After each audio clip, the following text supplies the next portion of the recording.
প্রায় প্রতি ম্যাচেই কোনো না কোনো মাইলফলক স্পর্শ করেন বিরাট কোহলি। চ্যাম্পিয়ন্স ট্রফিতে সেমিফাইনালে অস্ট্রেলিয়ার বিপক্ষে যেন তার ব্যতিক্রম হয়নি। রান তাড়া করতে নেমে 98 বলে 84 রানের এক অনবদ্য ইনিংস খেলেছেন, যা দলের জয়ে বড় ভূমিকা রেখেছে।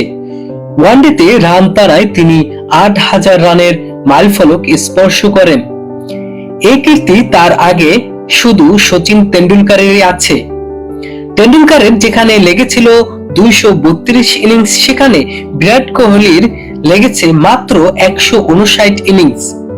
বিরাট এর গড় ও যেন ঈর্ষণীয় 64.50, যেখানে তিনি অপরাজিত ছিলেন 35 বার, যা তার 51 শতকের মধ্যে 28টি এই এসেছে পরে ব্যাটিং করে।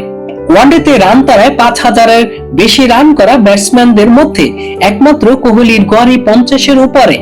তুলনামূলকভাবে রোহিত শর্মার গড় 49.71, জ্যাক ক্যালিসের গড় 44.95, ব্রায়ান লারার গড় 42.71, ক্রিস গেইলের গড় 39.99 এবং কুমার সাঙ্গাকারার গড় 40.29। চ্যাম্পিয়ন্স ট্রফির সেমিফাইনালে কোহলির ধারাবাহিকতা প্রশংসনীয়।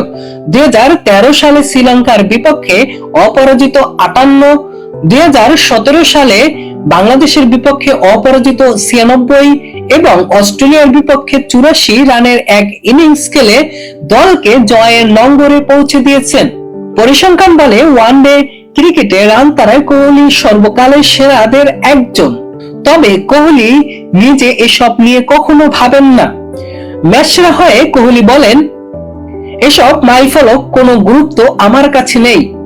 আমার লক্ষ্য সবসময় দলের জয়।